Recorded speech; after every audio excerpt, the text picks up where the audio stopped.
Zamislite svoju zemlju jednu generaciju u budućnosti nakon donošenja zakona po kojem sva industrija mora biti neotrovna, biorazgradiva i održiva. Zvuči kao nemoguća misija.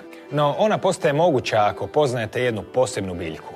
Konoplju. Još daleke 1941. Henry Ford je izradio autokaroseriju od bioplastike dobivene od konoplje, koja je bila 6 puta lakša od čelične i 10 puta otpornija na sudare. Konoplja može biti jednako korisna kod prehrane, medicine zdravlja, kao i kod proizvodnje betona ili tkanine. Uz to ona vitalizira tlo, a kako godišnje naraste do nekoliko metara predstavlja bogat izvor biomase bez devastacije prašuma. Ta čarobna biljka nas vraća u vrijeme od prije 100 godina kada su svijet pokretali ugljikohidrati, kad su sva vlakna, goriva i lijekovi bili proizvod fotosinteze. U 20. stoljeću ugljikohidrate su zamijenili ugljikovodici koji se dobivaju iz nafte i ugljena skupom tehnologijom, do koje tek malobrojni mogu doći, dok svatko može posaditi u svom vrtu konoplju. A ponekad i ovdje, na rubu znanosti.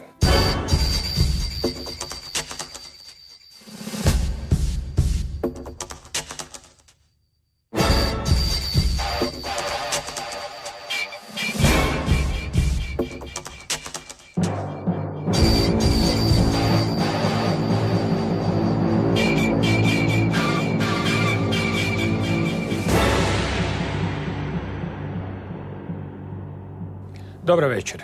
Rick Simpson, autor je filma Bijeg od lijeka, Run from the Cure, u kojem je predstavio svoje otkriće izuzetnih medicinskih učinaka ulja od konoplje.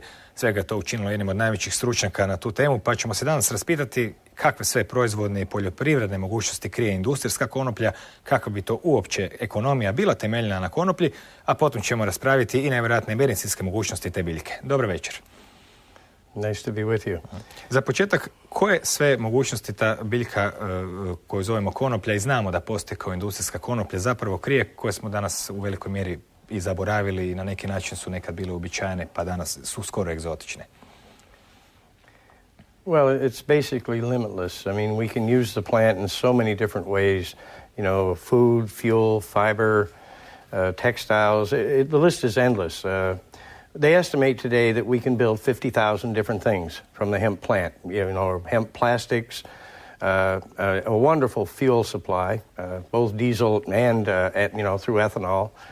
And, I mean, with the use of this plant, grown in a large scale, we don't have to cut down any more trees. We can put an end to starvation. I mean, up until a few decades ago here, hemp was freely grown all over the world. And that's the way it has to become again, because we're poisoning our planet with all these fossil fuels. Prošećemo malo kroz povijest. Koliko se duboko u povijest može pratiti diljem svijeta korištenje konoplje? Well, it goes back to ancient times. In the Czech Republic, they actually have some pottery there. And they looked at the design that was put on the pottery, and they said it was from hemp rope. Well, the pottery was dated to be 26,000 years old. So I think we've been using this plant for quite some time. Na koje sve načine? Recimo, Kinezi su bili vrlo, kako bi rekao, prepoznali su koristi od konoplje vrlo davno, prije čak 5000 godina. U koje sve svrhe? Well, the paper and everything that they made, I mean, the Chinese were making paper with hemp. The medicinal use, the oldest medicinal use in history goes back to ancient China, 2800 BC. That's one of the first writings about the medicinal use. And all through history, it's been known to be a wonderful medicine. 200 years after Christ, Chinese surgeons were doing painless organ manipulations and amputations with the use of hemp resin and wine as an anesthetic. But the uses, I mean, we made clothing from it, we made ropes, we made sails, we made books. The Bible was printed, the whole Bibles were printed on hemp. In the States, the Declaration of Independence, the Constitution, written on hemp. But yet today we can't have it.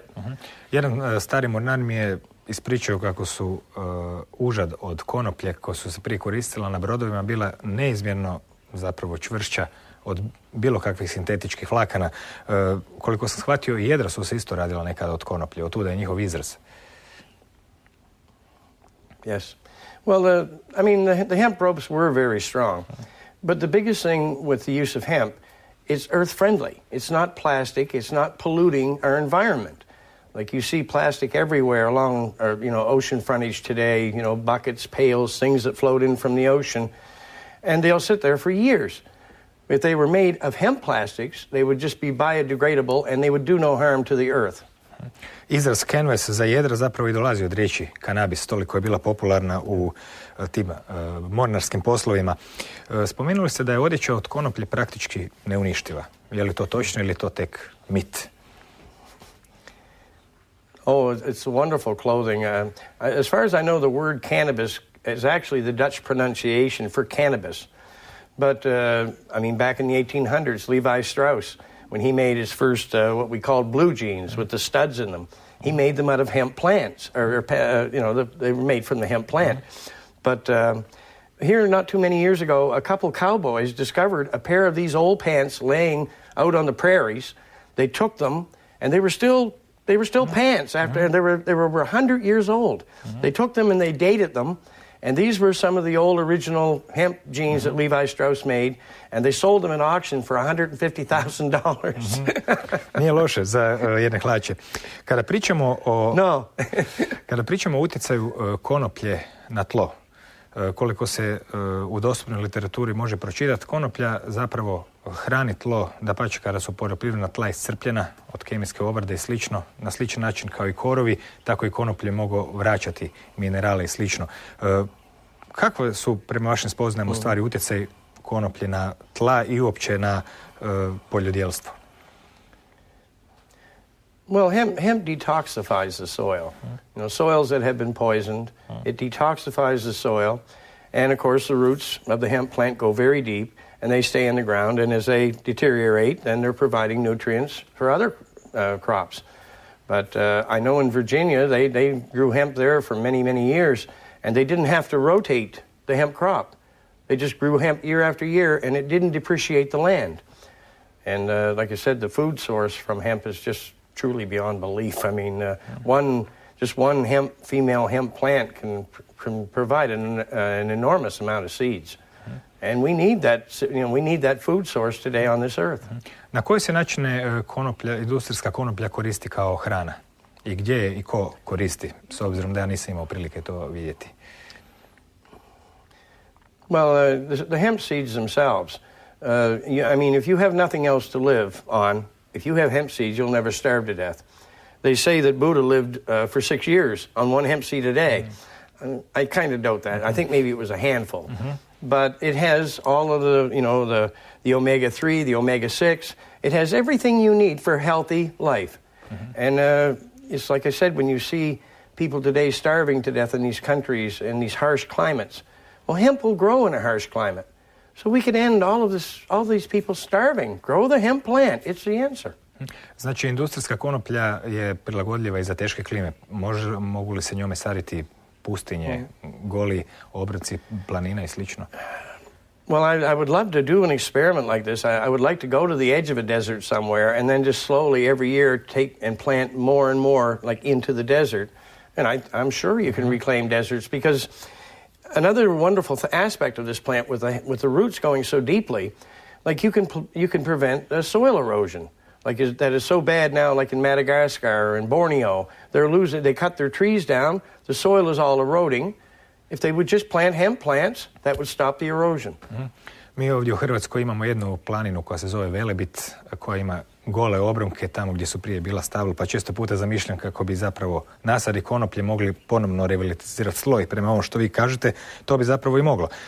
Danas živimo u vrijeme kad je industrijska konoplja zapravo nešto čak egzotično, kao što smo čuli, vladaju ugljikovodici, a ne više ugljikohidrati. No, prije jedno 200 godina u SAD-u, od kuda stižete, se zapravo čak i porez plaćao indijskom konopljem.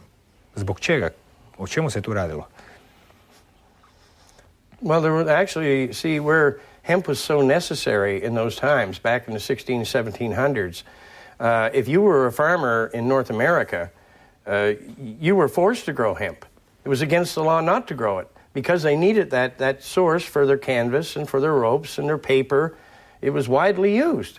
So, when you look at it today, it seems insane. Now it's outlawed and no one can grow it. Najfascinantnija strana konoplje kada je primijenimo na ovom modernom svijetu je to što ona zapravo može pokretati i grijati domove i automobile, pokretati praktički onom količinom koju čovjek može sam uzgojiti. Na koji način se konoplja može koristiti za gorivo za automobile ili za grijanje kuće i u kojim zapravo količinama je potrebno da bi mogla ostvariti te ciljeve? Well, in the old scale, they used to say like 1 acre of hemp. Now, an acre is 208 feet by 208 feet each way. Oko 40 metara, znači po 40. A bit more, I think more like 60 meters each way. But off of 1 acre of ground, the old scale, they could produce 500 gallons of ethanol off the hemp that was grown on that acre. And on top of that, the seeds from the plants themselves, although it's a shame to burn them as a fuel because they're so nutritious, but if you cold press the seeds, you can use hemp seed oil to run your diesel. You can run your tractor or your truck off the hemp seeds. But with these new processes they have today, enzyme processes, I've never been present when it was done, but they're saying that they can get as much as 1,800 gallons off that same acre of land. Now, that's just a very small piece of land. I mean, if you could actually get 1,800 gallons off 1 acre, then 500 gallons would run your car all year long. The other 1,000 gallons would heat your house, heat your hot water. You would become energy independent. You would be self-sufficient. And it's a wonderful, healthy thing to do. Grow hemp, water it. It's a wonderful plant. Dobro je zapravo kod konoplje što u jednoj godini izraste barem neke vrste užasno puno, ponekad po 3-4 metra, što znači da skoro da se ne može usporediti ni sa jednom drugom biljkom, a kamoli sa sjećom stabala kojima treba po 20 godina da izrastu. Well, no, it's already been proven. When you plant a tree, it takes about 40 years for the tree to mature. But if you actually took, instead of cutting down an acre of trees, if you took that same acre and planted it in hemp, you would actually produce more pulp and paper from that acre. Plus, you would provide a constant way of employment for people. These hemp-based industries could be spread worldwide. You can build cars, you can build boats, airplanes, anything you want from hemp. It's 2/3 the weight of steel and 10 times stronger.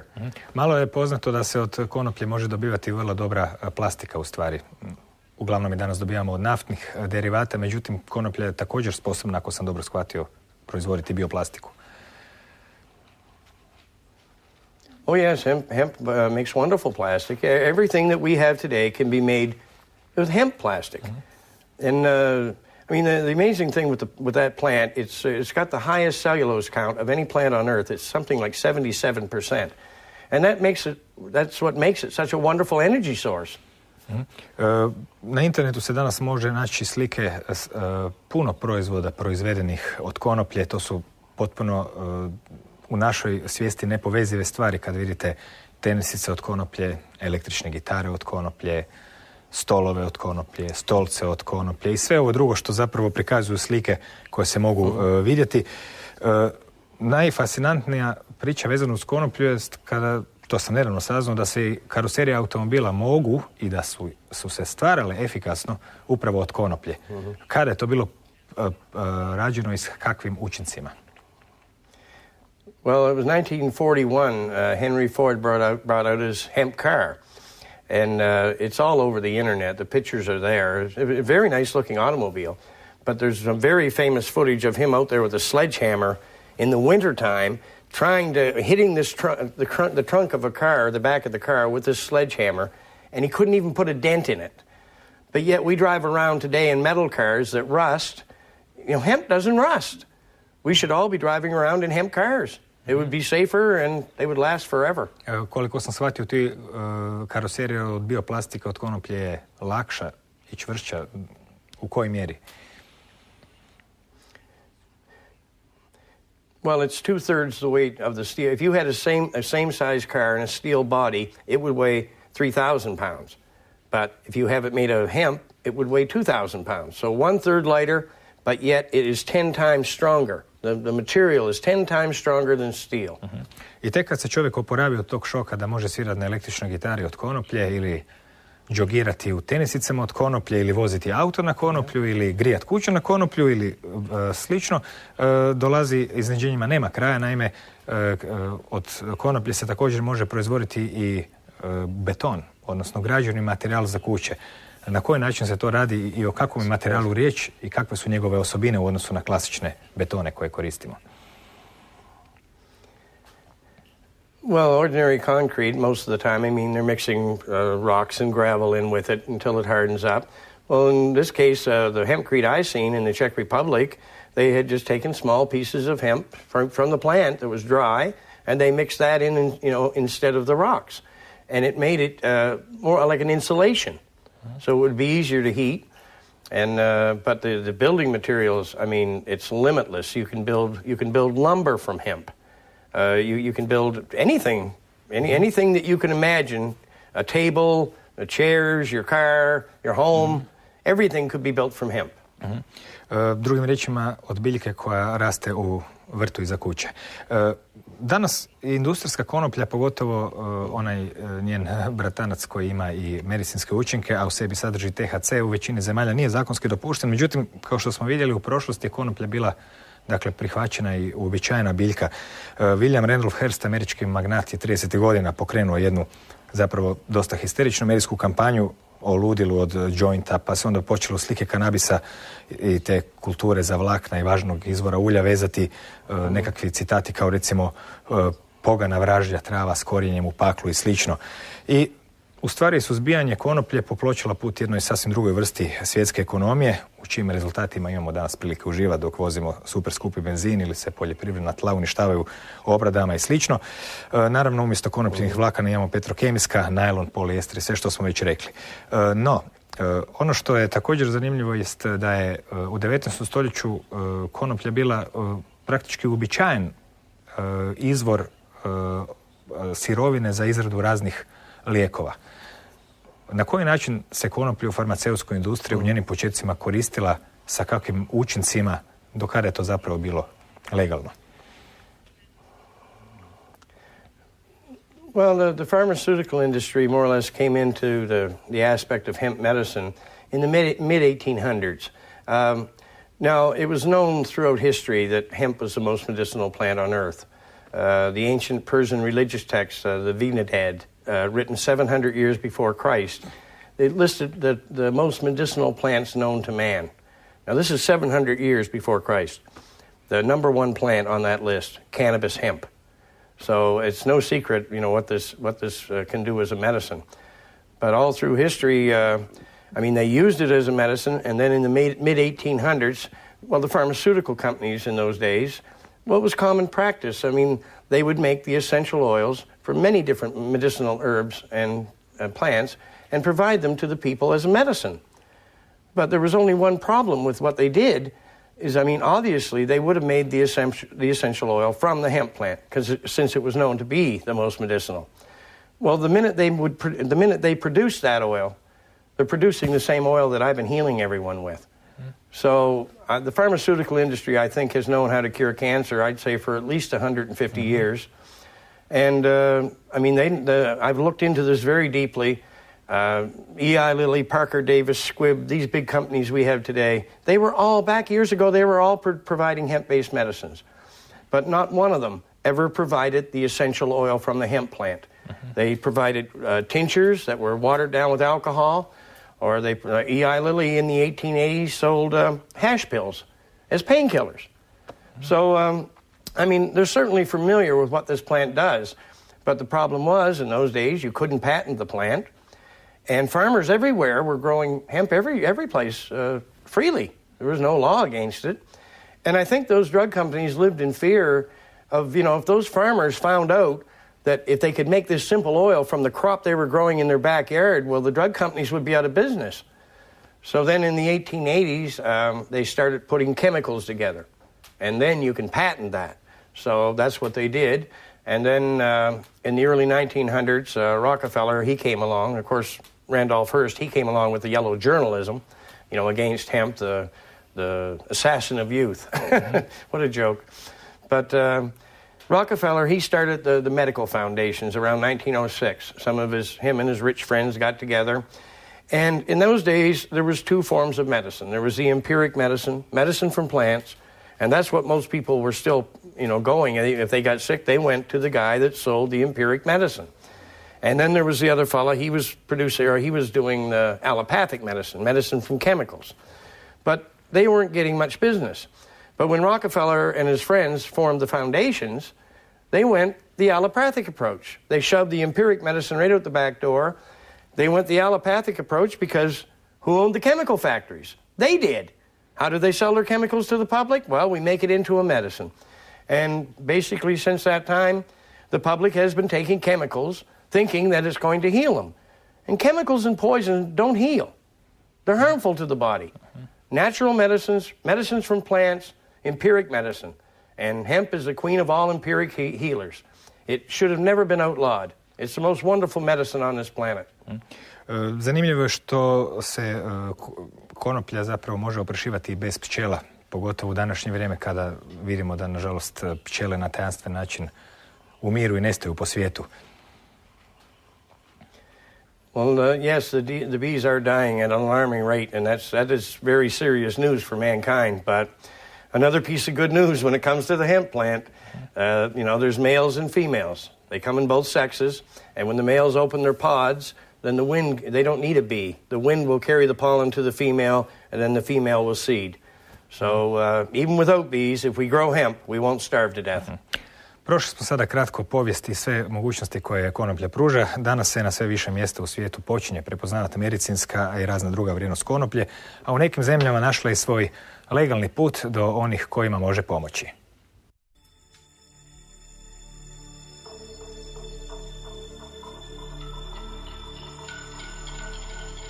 Društveno i političko okružje Sjedinjenih Država utjecalo je potkraj 19. i tijekom prve polovice 20. stoljeća na potiskivanje znanstvenih istraživanja konoplje. Stereotipno poistovjećivanje konoplje s psihoaktivnim učincima i zakonskom zabranom rekreativne uporabe doveli su do smanjivanja njezine primjene i u industriji. Osnovni legalni problem vezan uz konoplju je legislativa Ujedinjenih naroda, koja se tiče i medicinske primjene konoplje. Jedina konvencija o narkoticima formulirana je 1961. i izravno spominje konoplju kao narkotičku biljku bez medicinske svrhe, tako da stavlja izvan zakona svaku njenu uporabu, osim u slučaju da pojedina država dozvoli medicinsko istraživanje konoplje. A u tom slučaju mora osnovati nacionalni ured koji će se baviti kultivacijom, distribucijom i izdavanjem potrebnih dozvola. Nažalost, američki ured trenutno služi samo onemogućavanju svake aktivnosti, tako da tamo nema nekog napretka u pogledu medicinske primjene konoplje. Prekretnica se dogodila u Nizozemskoj, kada je vlada pokrenula istraživanja o medicinskim potencijalima konoplje. In 2000, I think, we had a health minister. Oko 2000. godine suprug ministrice zdravstva Els Borst obolio je od raka. Na temelju iskustva svojeg muža tijekom traženja lijeka za rak, shvatila je kako su pacijenti odlazili u coffee shopove gdje su tražili lijek koji bi bio dobar za njih. Oboljeli od raka često puše konoplju kao sredstvo protiv mučnine, povraćanja slabog apetita, nesanice i bola. Shvaćala je da za ljude kojima uistinu treba konoplja, kupovina u coffee shopu nije najbolje rješenje. Kvaliteta lijeka mora biti kontrolirana i pouzdana. Kao liječnica opće prakse znala je da odluke mora potkrijepiti znanstvenim dokazima, pa je istražila literaturu i naučila sve o konoplji. Utvrdila je da su tadašnje spoznaje bile dostatne da se konoplja može smatrati ozbiljnim lijekom. Godine 2001. Els Borst osnovala je Ured za medicinsku primjenu konoplje u Nizozemskoj. Organiziran je distribucijski sustav zahvaljujući kojem pacijenti s liječničkim receptom konoplju mogu dobiti u ljekarnama. Molekularni biolog Arno Hazekamp u tom je razdoblju počeo raditi na doktoratu o konoplji. Research lasted until 2007. Istraživanje je trajalo do 2007. godine. Razvili smo današnji oblik programa medicinske primjene konoplje, što znači da konoplju sada uzgajamo u optimalnim uvjetima s potpunom kontrolom kvalitete, bez pesticida, teških metala, bakterija i gljivica. Dobivamo konzistentan i pouzdan proizvod. Utvrđena je i lista bolesti kod kojih su zamijećene dobrobiti pri uporabi konoplje. And at the top of the list were... Na vrhu su te liste bolesti poput multiple skleroze, kroničnih bolova, Turetova sindroma, glaukoma, očne bolesti od koje postupno gubite vid. Za te je bolesti dopuštena terapija konopljom.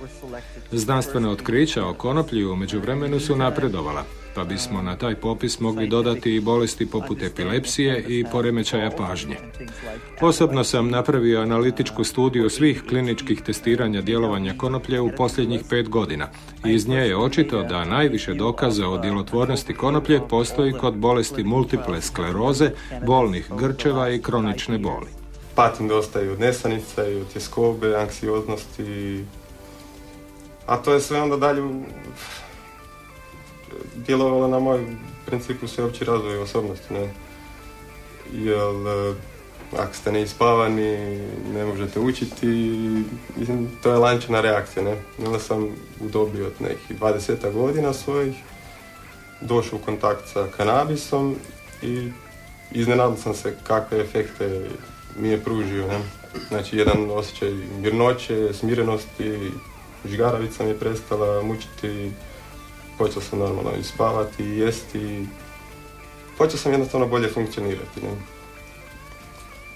Velim, ta konzumacija je trajala nekih 10 godina, evo, i pošto je u takvom statusu kakvom je pravnom, kad tad se moralo doći do, recimo, sukoba sa zakonom, ne? Imam i dalje tremor ruku, čak i uz te tablete, taj sanoval, popijem 10 mg, pa se probudim 3-4 sata, znači opet je ta nesanica počela mučiti. Ne? Marko je pisao Ministarstvu zdravstva, pučkom pravobranitelju i predsjedniku Republike. Raspitivao se o mogućnostima reguliranja medicinskog kanabisa za pacijente u Hrvatskoj.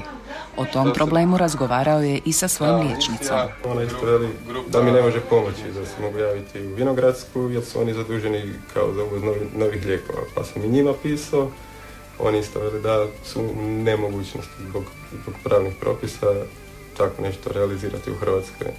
Legalno bavi uzgojem medicinskog kanabisa i moja iskustva su prekrasna. Mislim, to je jedna zbilja uhodana firma koja ima cijeli zatvoren ciklus proizvodnje, oni znači isključivo proizvode lijek za medicinske svrhe, odnosno taj lijek koji oni proizvode to su cvjetovi biljke kanabis koji su u potpunosti standardizirani, dakle oni iz svakog usjeva, svakog uzgoja točno znaju što na kraju dobe, a pacijentima je to jako bitno zato što pacijent ne može uzeti neki kanabis sa ulice ili iz coffee shopa jer on niti je standardiziran, niti je higijenski ispravan i dobar. Uglavnom radim kao predstojnik odjela za istraživanje i razvoj u Bedrokanu, nizozemskoj tvrtki za uzgoj medicinske konoplje.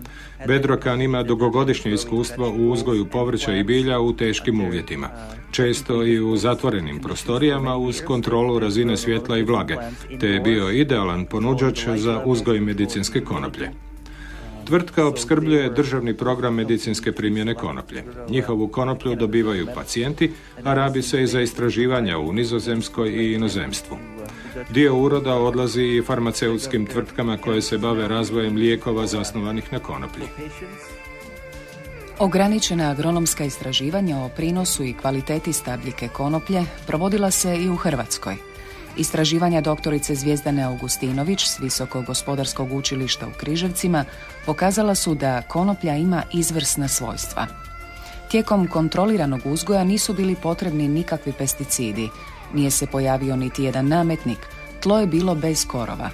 Tijekom 3 godine istraživanja koje su bile klimatski različite, vlakna i ukupna biomasa konoplje bili su u skladu ili nešto iznad europskog prosjeka. Inženjerica poljoprivrede Marta Gold sa skupinom entuzijasta pokrenula internetsku stranicu Medicinski kanabis, gdje je popularizirala primjere regulirane uporabe medicinskog kanabisa u Nizozemskoj. U svom preddiplomskom radu obradila je bioetička i društvena gledišta o konoplji. U bioetičkim aspektima znači pričamo o samom senzibilitetu javnosti i o nekim moralnim vrijednostima i uopće o bioetičkim aspektima, da li uopće upotrebljavati konoplju ili ne, koje su zakonske prepreke, što sami ljudi mogu oko toga napraviti, a u društvenim aspektima proučavam, znači sam proučavala sve kroz povijest. Mislim, to ljudi se bave konopljom.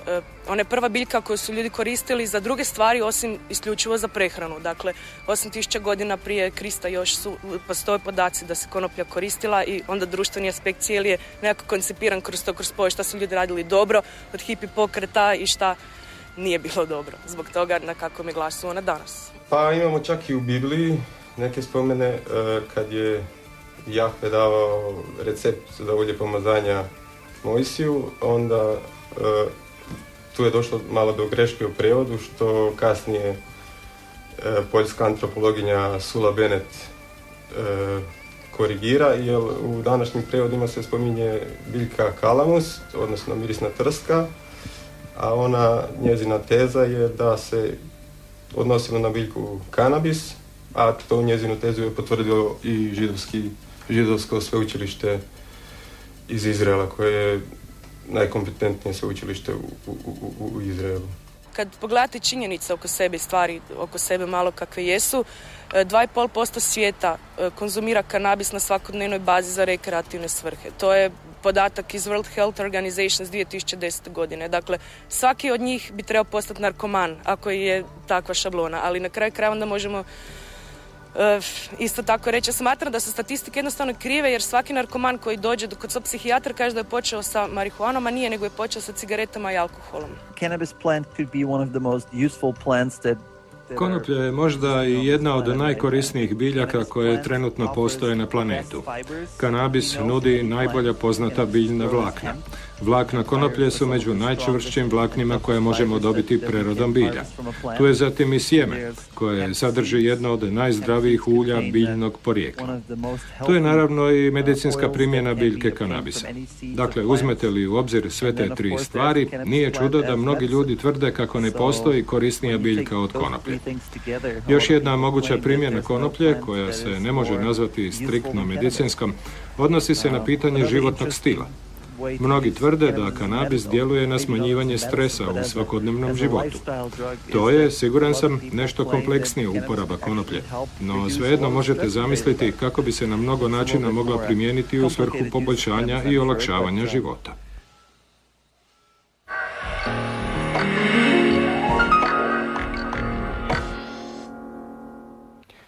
Dakle, vrijeme je da se pozabavimo medicinskim mogućnostima konoplje. Za početak objasnite nam razliku između onog što zovemo industrijskom konopljom i konoplje koju ne zovemo industrijskom. Well, what happened years ago to villainize the plant to the public, the government and William Randolph Hearst and the big money, they renamed strains of hemp with a lot of resin. They renamed it marijuana. Well, marijuana is just one of over 400 different slang terms that are used worldwide to describe the cannabis and or hemp plant. All through history it was known as hemp. So they use that word to villainize it. But industrial hemp is simply hemp that grows. Most industrial hemp is quite tall because they look for the long fiber. But it grows buds. It looks the same from a distance as what they would call marijuana. But it has very little resin on it, so it has very little medicinal effect. It's the strains that have a great deal of resin, especially the strains I like to use are the heavy indica strains that make you sleepy. Those are the most medicinal, and we've just, literally history calls hemp a panacea. I mean, if you go back into the 1800s and you look at the old pharmacopoeias, they used hemp for over 600 different conditions. Over half the medicine made worldwide came from the hemp plant.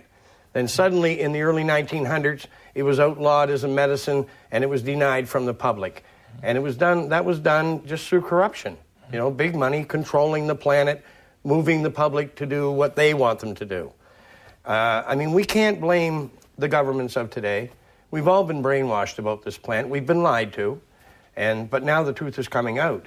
And when that truth comes out, we have no alternative but to go back to that and use the hemp plant properly. Because if we don't, the human race is going to go extinct. We're poisoning our planet. Danas ste najpoznatiji po filmu Bijeg od lijeka, Run from the Cure, koji se može vidjeti na internetu. Ispričajte nam zapravo početke tog filma, ali mogli bismo zapravo odmah početi od zaključka, pa da ljudi ne držimo u neizvjesnosti. Koja je tema i predmet filma Bijeg od lijeka? Well, the topic of the film is simply to show people what the hemp plant is really about, the medicinal aspects of it. And it's a documentary, it's an hour long, but it shows, like what is going on, that's key, what's holding it back, the corruption that's holding it back.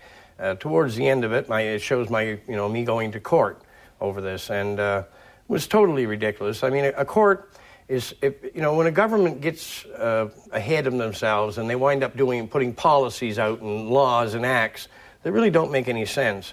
Well, the courts are there, they're supposed to be there to protect the citizens from the government's doing such things. But instead, they go along with the government because they're all making money. It's a corporate world we live in. Countries like Canada, United States, they're not countries, they're corporations. But people that live there don't know that. The courts we have in Canada and United States, we are under common law. But if you go to try to find a court in Canada or the United States, none of them are real. There's no real common law courts anymore. All they have are these de facto courts of adjudication. And the average person doesn't know it, but you have the right to refuse their services. And you have the right to step back under common law. Well, the minute you do that, you're no longer guilty of anything because growing hemp is not a crime under common law. Ključna teza je zapravo otkriće koje ste dokumentirali u filmu jest medicinski i ljekoviti učinci ulja od konoplje. Prije ste spomenuli da su svim ovim starim tinkturama bili dijelovi ili su bile napravljene na temelju ulja. Međutim, samo ulje od konoplje, čisto kako iziđe iz konoplje, čini se da ima najveće učinke. Kakve sve učinke ste imali, kakva sve imate iskustva sa liječenjem ljudi sa uljem od konoplje, koliko ga je teško napraviti? Well, back in Canada, after I cured my own cancer, and I'd done many other things for me medicinally, but after I cured my own cancer, I started supplying it to other people who had medical conditions. And I also started going to all the different political parties, the Cancer Society, news and science shows that were popular in Canada. I was even to the United Nations. Nobody would do a thing. They just won't go there. But, basically, the situation we're in today, they have to go there because people are dying at alarming rates. The cancer rates are right through the roof. And all these other diseases like Alzheimer's, Crohn's, and people dying for no reason. When you make this oil properly, and it's made from the right strains, what I tell people to do, that have terminal cancer, the idea is to ingest about 60 grams or 60 milliliters of this oil. It usually takes them about 90 days to accomplish that. But at the end of 90 days, most times their cancers are gone. They're cured. Možete li ispričati svoje iskustva? Kako ste uopće došli do otkrića tih učinaka ili ponovnog otkrića tih učinaka ulja od konoplje i je li to netko radio i prije vas koliko znate? Well, what happened, about a year after I suffered a head injury in 1997, and they put me on all these chemicals and they made me nothing but worse. But about a year after I was injured, I watched an episode of The Nature of Things with Dr. David Suzuki in Canada. It's a very popular show. And it showed people on there smoking marijuana for their conditions. So I didn't have any hemp in the house at the time. I went out and I bought some and tried it, because I never looked at it like a medicine. But when I compared it with the pills the doctors were giving me, it was better. And I went to the doctors and I told them, give me a prescription for hemp. And they wouldn't do it. And then in 1999, I was in my doctor's office one day, and although smoking it did help me, it was beneficial. I thought, if you could make this stronger. So I said to the doctor, what would you think if I took the hemp plant and made the essential oil from it and ingested it like a medication? And he said that would be a much more medicinal way to use it. But he wouldn't give me a prescription. So after 5 years of chemicals, one day in the doctor's office, he just told me, he said, we've tried everything that we know. We have nothing that can help you. My head was ringing 24 hours a day. My blood pressure, I had problems with that. And he just looked at me and he said, you're on your own. So I started taking the hemp oil. In the beginning, I was scared to death of it because I didn't really know what it was. I knew it was from the plant, but I didn't have the history, that I have today. So I started taking tiny doses of it, and in a very short time. My thinking, because the chemicals had clouded my thinking ability. My thinking ability cleared up. My arthritis went away in my knees, which I'd had for years. I also cured a very bad third-degree burn with it, with no scars. It was such a learning curve. But after I cured my own cancer, my own skin cancer with it, that because I went in, I had one operated on surgically, and I was supposed to go back for the other 2 areas at a later date. So it was about a week after I'd had the surgery done that I was looking at it one night with a mirror, and I'd heard this Medical School of Virginia study back in the 1970s, and it said that THC, the active ingredient in marijuana, has been found to kill cancer cells. Well, the oil I had was full of THC, so I just thought, well, why not? So I put a little bit of oil on each cancer. I put a bandage on them both, and I never felt a thing. So 4 days later, I go down, take the bandages off, and it's just pink skin. Well, then I started telling people that I knew, I cured my own cancer with this. And people literally, they laughed at me. And then, so within 7 weeks, the cancer that they had taken off surgically, it came back. So same thing, I applied the oil. 4 days later, took the bandage off. That's over 8 years ago. I've never had to retreat them. I went down to the doctor's office. I have my pathology report back in Canada, and it states right on it, basal cell carcinoma. That's what I had. That's skin cancer. So I think I have the right to say that I found a cure for cancer, or this is a cure for cancer. I don't think I'm the one that found it. I really think that many people have found it, but they've always been able to squash it. But when we brought out Run from the Cure, well, before the Run from the Cure, on our internet, like our internet site, Phoenix Tears, we've been telling people for years how to produce their own oil. But we did the same thing in the documentary. And now that documentary, millions of people all over the world have seen it. And millions of people now are making the medicine and using it. Znate li koliko postoji znanstvenih istraživanja o konoplji, odnosno njenim medicinskim učincima, i postoje li uopće? I ko su najveći stručnjaci za tu temu danas? I think the greatest experts actually, I know a lot of these people personally. And like Dr. Malasham, of course, a discoverer of THC. Dr. Lemire Hanoush, he works with Dr. Malasham in Hebrew University in Jerusalem. He's discovered anandamide, and they're doing some great research down there now. In the United States, we have Dr. Robert Malamud. He teaches at the University of Colorado, and there's nobody on this earth can explain the endocannabinoid system that we all have within our bodies better than Bob Malamud. I mean, he had the CB1, CB2 receptors, but Bob can explain it so anyone can understand it. So these are the men that I consider to be the greatest experts on this planet. Je li bilo u proteklih 50 godina ili 100 znanstvenih istraživanja učinaka konoplje o kojima ste vi upravo sada govorili? Well, there hasn't been a great deal of research done on the natural substance, the natural essential oil from the hemp plant. You know, the drug companies, they've been trying to make synthetic THC. Supposedly, the idea was, in around 1975, Gerald Ford, who was then president of the United States, what had happened, the Medical School of Virginia study was supposed to prove that cannabis caused cancer. Instead, it proved just the opposite. So then they shut that study down, and Gerald Ford passed all the rights to research to the pharmaceutical companies. And their plan was to take the high out of it. Well, it's stupid anyway. You don't want to take the high. It's part of the high that makes you sleepy. That makes you sleep, and that's an essential part of healing. And it's part of the high that kills your pain. But I find it absurd what they said anyway, because when you look at what pharmaceutical companies supply, like substances like OxyContin and all these other Demerol, all these harmful drugs and opiates and things like that are addictive and dangerous, and they will get you high, but they're not worried about the high from them. They're worried about the high from cannabis. It's all a lie. There is no harm. Nobody has ever died in history with the use of this medicine. Nobody has ever died from smoking cannabis, although I look at smoking cannabis as being medicinal to a degree. But you're never going to cure your cancer by smoking it. You have to start ingesting the oil, and you can use it by ingestion. That's my favorite way. It can be used as a suppository also. Vaporizing is very good. And it can be used topically on skin cancers and diabetic ulcers that won't heal, burns, psoriasis. It can be mixed with face creams or body lotions and just applied everywhere.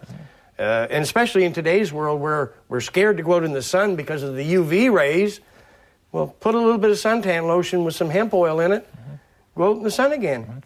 Kada ste bili oduševljeni i iznenađeni vlastitim izlječenjem pomoćulja od konoplje, što se potom događalo? Koliko sam shvatio, počeli ste to govoriti ljudima, pa su vam se smijali, tu smo stali u priči. Na koji način ste poslije nastojali promovirati tu ideju i kakav je bio odgovor ljudi, da li su počeli dolaziti do vas? Koliko je zapravo ljudi do danas izliječeno po vašem iskustvu pomoću ulja od konoplje? Oh, I know thousands of people that have used it. I supplied the oil to thousands of people. I started supplying the oil for nothing. I was growing the plants, and then I would produce the essential oil. And I started with friends and people I knew that had skin conditions and problems, and it was just working one miracle after another. And then in 2004, I went to our local paper in the Spring Hill Record, and they did a full-page article detailing everything I was doing, a picture of me and everything. And but it was a year later that finally the Royal Canadian Mounted Police, they came and raided me, and they took 1,620 plants out of my backyard that year. But I never stopped. They charged me and everything. They charged me with trafficking, although I was giving the medicine away. They charged me with trafficking, possession, and cultivation. Well, I had to grow the plants to be able to produce the medicine. So 2006, I went right back at it again. I had another 1,100 clones in my backyard. In 2006, they came again and stole the crop. This time, they didn't have a search warrant or anything. They just come in and said, we're with the marijuana eradication program. And I wasn't even arrested. They just went in the backyard and took the plants. But, I mean, the problem is, due to those raids that the RCMP staged, many people died. Because, I was using this, I was growing these plants, making the medicine, and giving it to people who were dying from cancer. They come and they take the plants I need. Well, I had a little bit of money at the time, so I would go out, and I actually went out and bought material to make the oil from, and then still continued to give it away until I didn't have any money left. I was out to prove this. And it's something that, anybody with a conscience, if you know how to cure cancer, and you're sitting there talking to someone who has cancer, could you be quiet about it? Would you not tell them? So I just did, I think, what any rational person should do.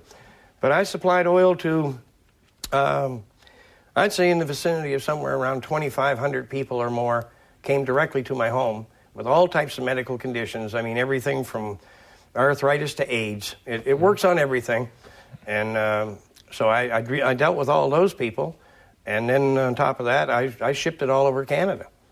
People would contact me through the mail, but I didn't ship it out of the country. I just shipped it within Canada. Jeste li u nekakvim suđenjima na sudu pokušali dovesti kao svjedoke liječnike koji su pratili pacijente koji su se izliječili pomoću ulja od konoplje ili same pacijente koji posvjedočili da im se tako nešto događalo? Ako ih je bilo toliko tisuća i ako su tu bili sudovi, pretpostavljam da je bilo mogućnosti i za to. Well, during my court case, I went through a charter challenge in Canada.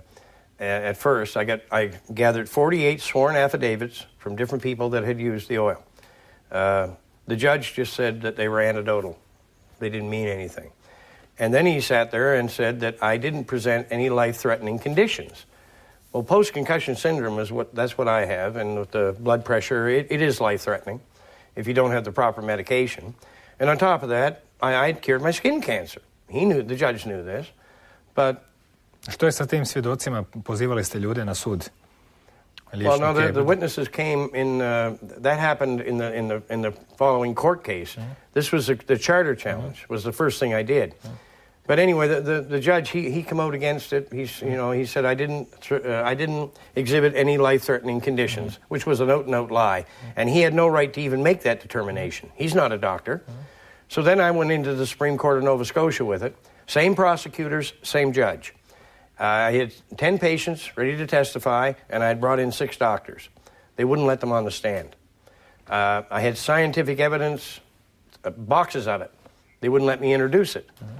So in the end, I wound up testifying on my own behalf, and I did a pretty good job, I think, because in the end, the Crown prosecutor, he was seen leaving the jury room 3 minutes before they come in with my verdict. He tampered with the jury to make sure that I was found guilty, just to make the public believe he's some kind of criminal. But yet, when the judge sentenced me, he said, in my 34 years in the legal system, I've never seen a case like this. He said there was no criminal intent.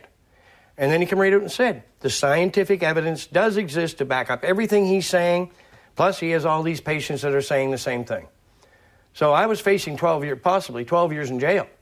They gave me a $2,000 fine and a gun restriction. And the only reason I got the gun restriction, there was no guns in my home, but anybody that is charged with trafficking in Canada, you automatically get a 10-year gun restriction, which makes no sense either.